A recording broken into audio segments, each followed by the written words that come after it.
Welcome to Ag Matters, covering positive agriculture stories from across Alaska on Big Cabbage Radio. Hello everybody, I'm your host Ken Hoffman. You're listening to Ag Matters. I'm a farmer out in Palmer. My business is Matsu Microgreens, but I'm also the administrator for the Matsu Farm Bureau. If anyone out there wants to join the Farm Bureau, talk about the Farm Bureau, learn more about agriculture in this great state, you can always email me directly at matsufarmbureau@gmail.com, or you could visit our website at alaskafb.org. So today's special, we have a guest in the studio today. I'm not just talking to somebody on the phone. We have Dylan Blankenship here today. Hey, it's a pleasure to be here, and I just want to shout out what you're doing here. I'm a big fan of course, ag, but local radio, believe it or not, that was one of my first jobs, and I love it. So I appreciate you taking advantage of local radio, and appreciate all you tuning into local radio. And we'll talk more about your radio career. I didn't know. Oh, yeah. Yeah. Back in college, I got a job as a news reporter, which objectively I wasn't very good at. But I was very good at the sound editing and the radio. And back at, I'll shout out the old home station, KRUA, 88.1 The Edge, down there in Anchorage. Became station manager. And boy, it was probably my favorite job I've ever had. Okay. Aside from being a farmer. Yeah. Yeah. Well, now, how did you get into farming? What's your story? Like most people, my first exposure to farming was through my grandfather back in old Wyoming. We did some alfalfa there, some cows, a little bit of everything. So that was my first exposure. But by the time I was of age to even consider it as a career, everything was pretty much gone, as it happens. So caught you up on my college experience, bounced around a little bit with my wife, and then when we were looking at getting our first property, inner farmer in me was like, man, I don't want just a house, right? If I want to pay for something for 40, 30 years, I wanted to do something. Yeah. We got a peony farm, Alaska Bloom's peony farm, and I remembered all those childhood memories, loving farming and everything, and so we doubled down to it. Now that's where we're at with Blankenship Farms here out in Point McKenzie. I had no idea you did peonies.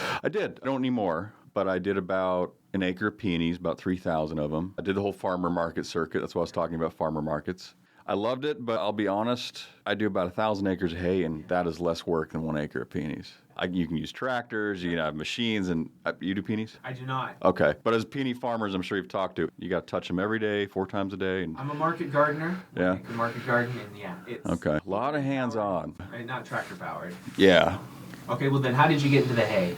Going from peonies to hay farming, how did you go through that transition? We had about 2 kids at that point. It was getting to a point where my wife couldn't really be full-time on the peony farm. Yeah. And I'll be honest, she was the brains behind that operation, right? And my dad just happened to be moving back up here. He wanted to retire, wanted to be close to me. And he's like, hey, I see you're into farming. I'd love to get back into farming myself. So we sold the peony farm, kind of pooled our resources, and bought a hay farm out in Point McKenzie. I was relieved to be able to use tractors again. So you bought it with your father? Yeah, okay. It's a joint venture, yeah. Excellent. So 1,000 acres of hay. Where do you sell all this hay? I mean, this must be one of the largest hay farms in the state, or at least in the Matsu. In the Matsu, we're definitely top 3 probably. When I was talking to the Division of Ag, we make roughly about 5% of the hay in Alaska. Wow. Yeah, which is pretty cool. The cool thing about selling it, and this is why I love agriculture in Alaska, is there's no brokers. We do have a couple feed stores, and I work with a couple feed stores, but 90% of my customers are just like father, mother, and a kid who owns a horse, and yeah. it's real small time. I'm happy to say I know most of my customers' names. Direct sales rather than all these Correct. corporate ag. Yeah, there's no middleman. It's direct from farmer to consumer, and I love that way of doing business as far as agriculture goes. Yeah. Yeah. Yeah. So besides hay farming, are there any other ventures you're doing on that land? I board horses, and I also board cattle over the summer. They kind of flip-flop there. I'd love to get into a little bit of cattle, not as a business, but just feed my own family, and Homestead. I love... Yeah, homestead, thank you. And I love cows. For those of you who've stopped by the farm, my dad looks just like Santa Claus. And I really want to get a horse-drawn sled and set him up out in the middle of the field somewhere in a little Santa shack, and I want to ferry kids to Santa's workshop. I think that would be fun. Okay. Do you do any chickens? Do you have any vegetables? Oh, yeah. We do the homestead thing. Yeah. I have chickens, rabbits, pigs.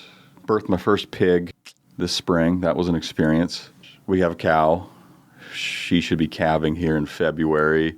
The gardening stuff is not my strong suit, I'll be honest. I have poor luck with it, yeah. Or poor skill, more likely, yeah. But I'd love to get more into that. And I've seen things done with connexes, and I don't know, you're probably expert there.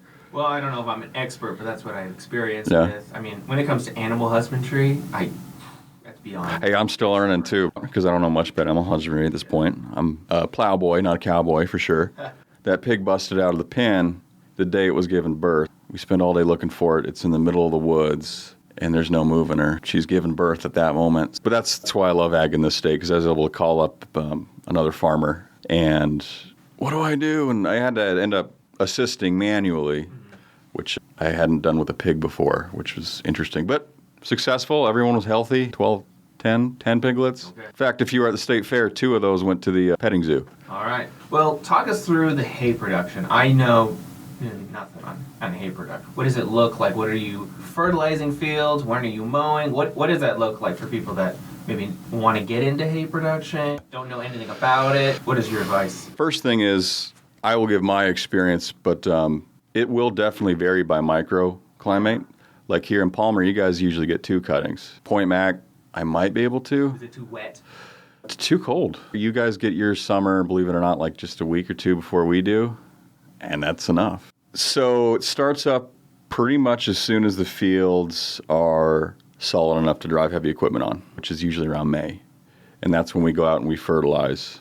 The strand, we do a Timothy brome mix, which is pretty common in the state. In fact, most people do that. Some do exclusively brome. That's pretty popular in Palmer. Some do exclusively Timothy. We do a mix. And that strand should last you anywhere from 4 to 7 years, just depending on your fertilizer schedule and how much you cut, how bad was the winters. 4 to 7 years, you're saying you have to replant it? Yeah. You can't just keep harvesting it You forever? can, like we lease a couple of fields that were probably last planted in the early 2000s, and you still get a little bit of yield off there, but you can't do that commercially. So How do you do that? You like rototill it up and then you drill new seed, or what is the process of? essentially pretty much a no-till operation because, Timothy and brome are very fine seeds. They don't need to get Okay, so too you just deep drill into it right there. stub. If I have the time and the resource, I like to do the whole turn the earth over and then no-till it, which is just kind of broadcasting as you would like a grass lawn. Okay, got Yeah, it, got yeah, it. as opposed to an air drill, which shoots them into the ground. So fertilizer, Yeah. and then you broadcast your herbicide if you're using herbicide. I do on some fields, I don't on others. Just depends on what my customers want What that do you year. mean weeds like vetch, dandelion, yarrow. What do you? Oh, believe it or not, vetch is a legume. It's a fixer. You don't mind it? Oddly enough, I don't have any. Oh, you don't have it? Yeah, Okay. in the peony farm, I had tons of that stuff, and it drove me nuts. But I did not know it was a fixer. Yarrow is the bane of our existence. Okay. Doesn't hurt anything, but I don't like to have it in my hay. It's tricky. I think it's a biannual. Okay. Yeah, so its life cycle is hard to get correct with the timing. Okay. And then it's waiting for the hay to grow. And then usually about the first week of July, we begin cutting. And it is a dead sprint. The hardest thing, any hay farmer will tell you this, is you need a 3 to 4 day period of no moisture, or that hay gets lowered in quality and you can't sell it as horse hay. Is that what you're trying to do? Is horse hay? Yeah, we always try to do the quality stuff. If you ask me, horse hay and cow hay are bad classifications, but that's just kind of what people use, and that's okay. And it's an easy way to say, this is lower quality stuff, this is higher quality stuff. Horse hay is essentially just dry, weed-free hay, no mold, no rind. And to get that, you need about below 15% moisture in the hay. And that's, depends on how hot it is, how much cloud cover, but 3 to 4 days. And even then, we're tedding, which is not common in like the lower 48. It's something I've had to explain to a couple farmers. Well, what is it? My wife calls it hay fluffing Okay. because that's a good way to put it. You fluff up the hay. It's just a big 8 basket, I think, so probably 20-some feet long implement, and it's like a rake, Yeah. but it's just straight, just whoop, fluffs it out. Okay. Yeah. And why fluff it out? Increase the surface area to dry it, yeah. Okay, so it's like part of the windrowing process? Good question. So you mow, Yep. ted, hopefully just ted once, but sometimes you got to ted more than that. Okay. Mow, ted, rake, and then bale. Okay. So it's right after the cutting process. Okay. And there's lots of rhyme and reason on when to ted. I like to ted no longer than like 5-6 hours after I first cut. I'm sure you know this. For those who aren't aware, plants are covered in tiny little cellular openings called stomata, which help the plant respirate. And so when you cut the grass, the stomata are open, and that will allow maximum moisture escaping. But they begin to close, and after a few hours, or a day or two. They're completely closed, and now you're working against the plant, not with the plant. So that's why I like to get out and tet it almost immediately. Okay. Spread it out so it has maximum ability to breathe out all that moisture before those stomata close up. Around like 5-6 hours. Yeah. I've done it 12 hours and it's still okay. Again, it all depends on how hot it is. But to be safe, I like 5 to 7 hours. I have to have tedder usually follow the mowers. So when you're drying the hay, you're not just drying like the moisture that's sitting on top of the plant. You're trying to dry like the inside of the plant, the outside of the plant, everything. Correct, yeah. The leaves dry at a different rate than the stem, and but yes, we are trying to get the actual plant material at a lower than 15% moisture content. Why is it bad to bale them when they're wet? If they dry. Good question. It is not bad to bale them when it's wet. In fact, for a lot of the world, that's what they do. They will not dry out in the bale, but we call that baleage. Some people call it haylage. Usually haylage is a step between baleage and haylage. Okay. Silage? Yes, and then there's also silage. It's the long and short of it is silage is usually in the pit, and that's where they just chop the hay up, they put it in a wagon, and then they put it in this big pit, and they run over it a million times, and it compacts it. Yeah, we don't have, to my knowledge, maybe in Delta, I'm not aware of anyone who does true silage up here. It's not just the big round bales that look like marshmallows in the field. That's haylage. That's haylage. Or baleage, I'm sorry. Baleage. Yeah. I had no idea. I always called that silage. It's essentially the same thing. Okay. It's just baleage is a different way to store your silage. Okay. Yeah. And that is when you roll it up wet on purpose, and that makes a really good feed for cows. This will be controversial, but I know in Europe they feed it to horses as well. In the United States, it's like, don't feed it to your horses, it'll kill it. But I spent some time over in Europe, and that's all they feed their horses is baleage. Why is it good for cows? A few reasons, and I'm by no means like animal nutritionist. Yeah. I just dabble in it. But what happens is that hay essentially ferments, and so the microorganisms in there start to break down the sugars and the starches into more readily accessible nutrients for ruminants. Now the key is that it's got to be airtight. Otherwise, it will spoil. But if you get it airtight, it will ferment to a point where it becomes so acidic, it kills all the bad bugs in there, and it stops fermenting at some certain point. But it's higher moisture, so it's easier on the animal's digestive process. Think about, what cows eat in the wild, right? They eat the wet grass on the ground. And so baleage is just a closer... Or in the wintertime, right? Correct, yeah, absolutely. The grass is kind of... Yeah, it's under the snow, and it's kind of rotted. And yeah, so, no, don't get me wrong. If it's not stored properly, it's dangerous. But we're at a point in farming where it's pretty easy to get it stored properly, and yeah. So do you do baleage, and you also do dry hay? I do a little bit of baleage just for myself and a few trusted customers. It's not something I like to sell to just anyone. Because, if I have 800 pounds of baleage and I'm trying to feed that to one cow in the summer, as soon as I open it up, it's got a clock on it. Oh, okay. Yeah. Okay. And so then you can get bad hay, and that could hurt the animal. So I only sell baleage to people I know who are like, yeah, I got 30 cows, and they'll go through in a day or a week or whatever. And so I don't do too much baleage. I mostly just shoot for the dry hay, round hay bales. I also do squares. That is a lot of work, but I do them. Okay. Now, you have 1,000 acres. Irrigation, do you have any sort of irrigation set up, wheel lines, anything like that, or it's just rainwater? About 90% of it's just rainwater. I think we're blessed to be in a state that has a lot of rain. Yeah. Yeah, which, it's cursed sometimes, right? But we do have a big pivot. Wow. So let's talk a little bit about other agriculture things you do. So I know you from the Agriculture Advisory Board with the Matsu Borough, but you're also on social media. You have a YouTube channel. Go a little bit into that. How did you get into content production? Sure. It was 2020, dark times, right? And I just came back to Alaska, and I couldn't get a job. Very hard to. Yeah. But I found this one, I won't name them, but I found this restaurant, and they were, desperate to get their sales up because it was 2020, it was hard on everybody. Well, I did radio. I kind of know how the marketing thing works. Like, I did that all the time, and so I signed up to be a marketer and, kind of lied on the old resume. But I was dang sure I was going to prove myself, so learned a lot about marketing, did a lot of that research, and ended up doing really well in that role, and ended up having kind of a knack for that, that public outreach kind of thing. Was it one restaurant, or did you have, multiple clients? It ended up being for a minute there that I did have one or two clients. I did kind of go into the contracting thing. But this was about the same time that we got the peony farm. Okay. So I wanted to dedicate my time towards farming and not towards marketing. Yeah. And I kind of experimented with it at the peony farm, and we got pretty good following on the social media and that kind of thing. But then with the hay farm now, I just want to have fun with it, truly. And one of my biggest irks in the world is, I'll illustrate with a story, if I may. Okay. So I'm looking to buy a baler. So I'm looking at a specific brand of baler that we don't have any dealers up here. So I'm calling around to places in the lower 48.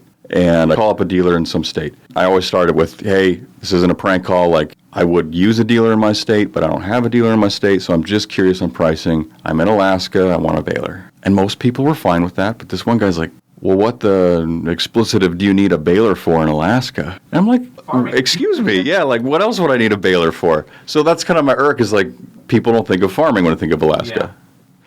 Naturally, we got some good competition with the glaciers and the wildlife, and I get it. But we farm up here, and people should know that. And so I just kind of made it I want to have fun with it, and I want to personally let people know that, yes, ag is alive and well up here.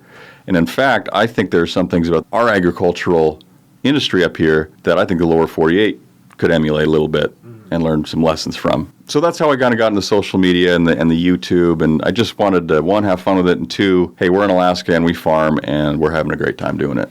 Yeah. So social media, did you start like Instagram and Facebook first before the YouTube channel? Yeah. Okay. Yeah, so I was familiar with how to use like YouTube and Instagram fairly well, and I started that up. It's funny, you just get lucky a few times, and that's all it really takes. Is, I started this page 2 years ago with the 30 friends and family who were like, yeah, I'll like your page, right? Man, I thought I had more than 30 friends, but here we are, right? So, you just throw stuff out there. And the weird thing I found is I tried more on the memes and stuff, but I found the more I put my own face in there, the more traction that gained, is people like the authenticity of that. Got lucky a few times on some videos that went pretty viral, and now we're up to like 40, 50,000. And The bomber went over your. that was cool. That was just lucky. I'm not gonna lie. That was the last field we were cutting. My farmhand looks up. He's like, "Oh, check it out! It's the Freedom Dorito." And I'm like, "What?" Got the phone out right away, and just got lucky with that shot. That was pretty cool. At least 1.5 million. Last I looked. Yeah, but believe it or not, my most successful video was just a low effort. I bought a gyroscope for the tractor for holding beverages. Oh. And I posted that. I'm just like, I need to keep my Facebook current. I'll just do this stupid little video, this like $4 thing I bought, right? Woke up the next morning, it's like 12.5 million views. Oh my. I'm like, really? That's the one? So my good buddy's like, hey, you got to do a YouTube. He's like, you're doing well on the social media, and like if you did a YouTube, you could monetize it. And I'm not gonna lie, that would be nice for the YouTube. I don't make a whole lot of money farming, so like most farmers, most of the time I'm not making money doing it. So any angle helps. And I encourage all farmers. We're less than 1% of the United States population. So what we're doing is kind of interesting to most people. Yeah. Inputs are high, and any way you can add a little extra money to that farm checking account. So you recommend farmers just to start, use their phone or 100%, 100%. Doing what they're doing? Yeah, and you think you need to get fancy with the editing and the sound, and you have to have a really well laid out storyboard. No, people are more just interested in like, wow, that's like when stuff breaks on a farm, it's always in a fantastic way. And so you just take the phone out and you're like, look what happened here, and here's how I'm going to fix it. And I was about ready to give up on the YouTube because it wasn't doing so well. And I had a guy reach out to me from Iowa. Yeah. And he's like, hey, I love your stuff, da-da-da. Anyway, long story short, he introduced me to this community of us farmers throughout the United States trying to do this. Okay. And I can tell you, those farmers have way more views. They are monetized. This isn't an insult. It's more of I'm jealous of them. They just straight up whip out their phone, and it's like, here's like a day-to-day. There's no editing. There's no music. There's no intros or outros. It's just raw, this guy's farm in Iowa or this guy in Kansas. And they do way better on their YouTubes than I do. And I actually, tried to edit it and make it look nice. And so don't be scared. Yeah, it's people are really interested in authenticity these days, I think. Yeah. Wow, that's amazing. So, is your YouTube monetized? No, I'm not quite there yet. But I found that it's actually just really fun for me to do, kind of therapeutic. It's not working on equipment. It's not working on the books. It's not delivering hay. It's just something kind of fun. Like I said, I loved radio. Yeah. You'll have to come by. It's in an old dairy. Okay. Back from the Point Mac Dairy Project. So I built a little radio studio in this old dairy. Yeah. I just try to watch your YouTube channel. Oh, thank you. Yeah. Harvesting microgreens. We put it on the screen in the barn. Yeah. And just watch and you listen to your latest episode, or at least one we listened to was regarding the price of corn. How low it is. Yeah. But all the inputs for farming are so high. So I recommend anybody to go check out your YouTube. Well, thank you. Do you have a YouTube? I do not. Oh. But what are some of your tips for farmers interested in getting YouTube? So maybe like a particular software that somebody should use. Sure. This one I can't take credit for. I work with him at the radio station. He's now a professional film guy. Okay. And so I asked him, I'm like, hey, what camera do I need? I want to make good quality YouTube. And he's like, what's your budget? And I'm like, I don't know, like $500. He's like, how much you spend on your phone? I'm like, oh, gee, like double that. The phone's $1,000 these days. He's like, yeah, just use your phone. He's like, it's going to have better quality. The only real thing I would recommend you invest in, and this might go back to my days in radio, but is a good quality microphone to hook up to your phone. Okay. Especially if you're doing pharma stuff, there's loud noises, there's wind. So if you can get a little lapel mic or something like that goes miles. As far as software goes, we live in the day of like tons of free good software. But like on your phone, Instagram just released their version of an editing software. Oh, really? Yeah, which is Edits. It's Meta software. Yeah, it's a Meta software. Oh, cool. Okay. There's CapCut, which is the TikTok equivalent to Edits. It's just another free editing Are you on TikTok software. as well? I am. There's nothing different I put on TikTok. It's all the same stuff I put on Facebook and whatnot. Just another branch of.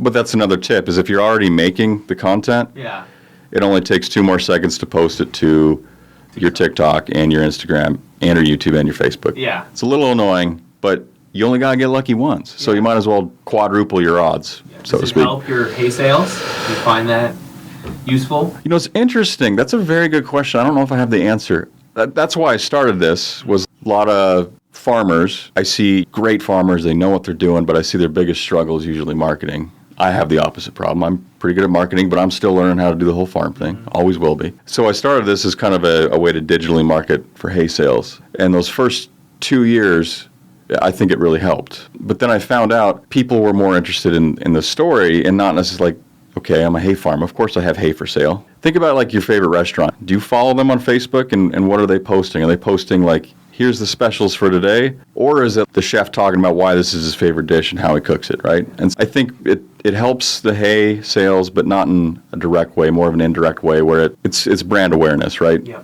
And it's building the brand, and it is really like, oh, when I buy hay from this guy, he actually does have like 3 kids, breaks stuff all the time just like I do. And it's kind of this real, like, I'm not buying from this big corporation. Like, no, this is like just a little family farm. Long story short, I think it helps with the authenticity of what our farm is. Yeah. Wow. Well, thanks, Dylan. Do you have any final things to let our listeners know about you, your farm, what you're doing, what your plans are this winter, events, anything? Oh, number one, when you're in your grocery stores, ask for Alaska Grown. I don't sell outside of grocery stores, but every time I see Alaska Grown on the shelf, it just makes me happy, and I buy it. Other than that, no. Yeah. Cool. Well, I really appreciate your time, and let me know when you're doing another podcast. I'd love to come on to yours sometime. Oh, absolutely. I want to give me the opportunity to pick your brain. Yeah. Well, I'm gonna say one thing about the Farm Bureau. Yeah. This shocked me, ladies and gentlemen, is I went to my first meeting in May. There, yeah. And I just turned 30, and I'm really used to the whole being the youngest farmer in the room. Yeah. That's got its pros and cons, but whatever, I lean into it. And I was expecting more of the same. I was expecting to be the youngest guy in the Farm Bureau by like a mile. Yeah. And I walk in there and like all the leadership is young. And that was so good for me to see. I was taken aback, man. I was like, wow, these guys got some young bloods. It was cool. You should join. We're a cool crew. I believe it. I saw you guys at State Fair. I love the swag. Yeah, the swag's awesome. So, well, thanks, Dylan. Absolutely. Appreciate your time. Thanks for making the drive out to Palmer. Oh, my pleasure. Anything for local radio. Awesome. All right. Thank you, everybody, for listening to the show today. Have a great one. Bye-bye. You've been listening to Ag Matters, covering positive agriculture stories from across Alaska on Big Cabbage Radio. Ag Matters is a production of Radio Free Palmer, recorded at our studios in Palmer, Alaska. For more information about this program, email manager@radiofreepalmer.org.